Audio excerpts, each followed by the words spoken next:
My name is Scott Campbell. I'm the CEO of the American Occupational Therapy Foundation, and it's certainly my pleasure to welcome everybody to the inaugural AOTF Engage Summit. For those of you who don't know, yeah, agreed. For those of you who don't know, this is hopefully will become one of our signature events at the foundation, and we do plan on doing it every other year. So, come back to us in 2026 and let your colleagues know. So I want to make sure I don't miss anybody here. So community engaged research is the cornerstone of the current AOTF strategic plan, and the summit is one of a bigger effort by the foundation to promote community engaged research. The AOTF Board of Trustees have identified the need for OT researchers to better connect with the practice community, and for OT researchers to authentically engage with the lay community within which they conduct their research. The AOTF trustees have made this a priority of the foundation. It's our hope that this summit will contribute to achieving that goal. I'd like to thank several partners who've made the summit possible. First, I would like to recognize the National Board for Certification in Occupational Therapy. NBCOT is a long-standing partner with AOTF, and without their financial sponsorship of the summit, it simply wouldn't have happened. You'll notice on your lanyards that both the AOTF and NBCOT logos appear, signifying the valued partnership that we have with one another. I would like to recognize, and if you could raise your hand, Dee Berline, who's the chair of NBCOT's Board of Directors. Mary Smith, who is the incoming chair, I was told last night at the reception of the board. And the brand new president and CEO of NBCOT, Ben Price. Dee, I wanted to give you an opportunity to say a few words of welcome. By the way, I think Dee holds the record for the longest distance. She came from Alaska for this meeting, so. Here. I'll take it too.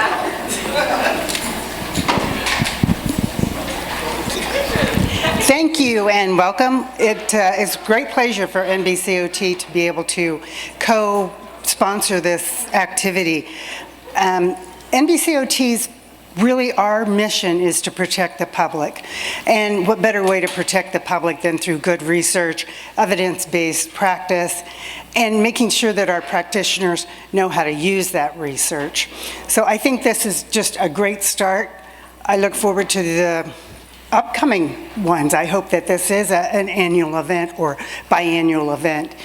And I just want to say how much the field of OT means to healthcare as a whole. I think we all know that, and I think that research is one of those things that we need to make sure that everybody else knows that too.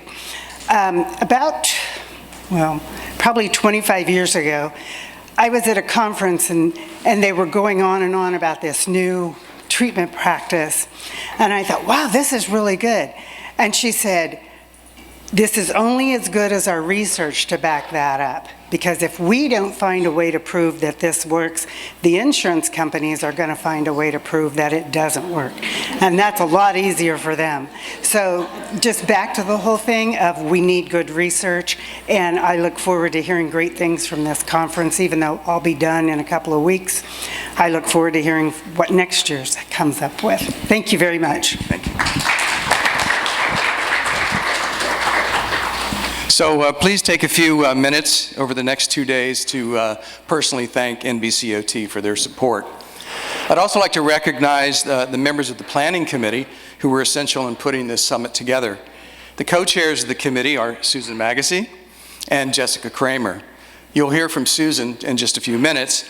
Unfortunately, Jessica could not make it at the last minute due to issues with Hurricane Milton, unfortunately. So, and kind of, I think, a little bit weird is her community partner also couldn't make it because she's in the Asheville, North Carolina area. So the hurricane double whammy knocked out two of our participants for this meeting. So Jessica and Susan have really put in a lot of effort as well as the rest of the committee. So I'd like to recognize the other planning committee members, and if I call your name, could you just raise your hand?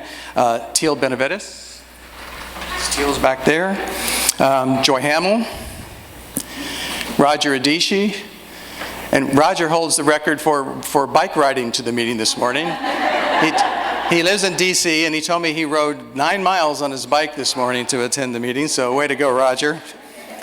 Kalia Johnson. Christy Patton is not here. I think when we talked to her the other day, she said she was going to be in Abu Dhabi doing something, so that's where Christy is. And Tim Reistetter. Thank you for all of your efforts. Next, I'd like to recognize a few of the AOTF trustees who are in attendance. Chair of the board, MJ Mulcahy at the back of the room there. Our board treasurer, Ann Bryden. Our board member and scientific advisory council liaison, Beth Pfeiffer. I don't know, is Beth? Yeah, oh, there she is. Okay, Beth is here. And then Teal and Tim are also members of our board who I just introduced to you. My last formal thank you goes to the 110 plus people in attendance at this summit. Thank you all for being here, because once again, no meeting would happen if we didn't have the people like you here and over the next couple of days. Before I turn the chair over to co-chair Susan Magasi, I wanted to draw your attention to 2 other community-engaged research efforts of the foundation. Our journal, OTJR, the Occupational Therapy Journal of Research, will be publishing a special issue on community-engaged research next year, and the call for papers is out right now. So maybe some of the work that you're presenting here might be a good opportunity to put a paper in for that special issue. The Foundation is also excited to announce a new community-engaged research grant program starting in 2025. Once again, this new grant program is made possible by the generous support of NBCOT. Really, really big thanks again to NBCOT for allowing us to start this new grant program. So thank you again. Now I'd like to turn the stage over to Susan, and Susan will kind of get us started with the more formal stuff associated with this. Susan. Great, thank you. Hi, I'm Susan Magasi. I am a professor and head of occupational therapy at the University of Illinois at Chicago. I am also the chair of the AOTF Advisory Council, and as Scott mentioned, along with Jessica Kramer from the University of Florida, I've had the privilege of co-chairing the creation of this summit. I want to repeat what Scott said and thank the planning committee for their energy, their talents, and their creativity in creating what I think is going to be a really exciting 2 days of learning and networking and growing the field of community-engaged research within occupational therapy and beyond. But I wanted to share with you a little bit about what's coming over the next 2 days. So what we want to do is try to give you a clear roadmap of the dynamic program. So this slide is to help us get all oriented to the Engage Summit content and structure. We have accepted 21 scientific posters that are going to be up and ready for display throughout the day. If you're a poster presenter, you can post your poster anytime, but we'll be having a formal poster session at the end of the day today, and then another opportunity to interact with the poster presenters tomorrow at lunch. We have 8 partnership showcases that are going to be happening at 3 different time slots throughout the day. And these are more extended opportunities for established partners to talk about their process, the way they work, their successes, maybe a few of their struggles. So those will be starting to happen shortly. We have 3 panels coming, 2 keynotes, and we're going to wrap things up with a World Cafe. And the World Cafe is a participatory action strategy where we're all going to work together to do some goal setting and action planning around, around community engaged research and where we want to go from here. so why community-engaged research, and what do we mean when we talk about research, community-engaged research? So in response to Executive Order 1398 on advancing racial equity and supporting underrepresented communities through the federal government, federal funders of rehabilitation research, including the National Institutes of Health, are mandating substantive inclusion of people with lived experience in research across funding mechanisms. Indeed, people are now required to include documents of how people with lived experience are included across their research activities. Yet doctoral education does not adequately prepare OT researchers and other rehab researchers to collaborate equitably and authentically with people with disabilities and underserved groups. Also, because community-engaged research practices differ significantly from more traditional biomedical and rehab research practices, community-engaged researchers face organizational and institutional challenges within academia and within federal funding agencies. Moreover, OT researchers are confronted with a wide array of engagement approaches and methodological options, which can make it difficult for early career and established researchers to know where to start. Community-engaged research is an approach to research that uses rigorous methods while including communities as co-equal investigators based on the recognition that community perspectives and decision-making are essential to advancing health equity, to power scientific research, and to disseminate and implement findings into via effective and sustainable community solutions. Community-engaged research has also been proposed as an optimal strategy to address health, well-being, and participation disparities, especially among marginalized communities, including but not limited to people with disabilities. At the core of community-engaged approach are the voices of target community members and their meaningful involvement in the research process.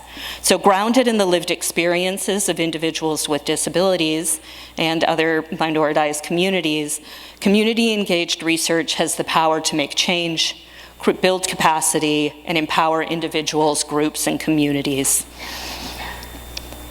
Both the NIH and the CDC have called centering the voices of people with disabilities through community engagement to address social determinants of health that are impacting health and participation.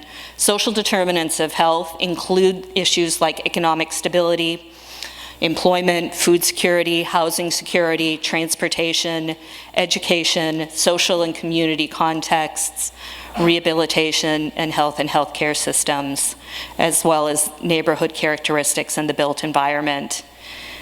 People with disabilities experience social determinants of health that undermine their health, well-being, and rehabilitation. So by centering the voices of people with disabilities and other minoritized communities, community-engaged research also allows us to build interventions that are culturally tailored and ensure that our programs align with the values and cultural norms of their target audiences. And OT in particular is really well suited to address this dynamic interaction. As an applied field, we are constantly interacting between the research world, OT practitioners, and the communities that we serve to achieve a variety of meaningful outcomes.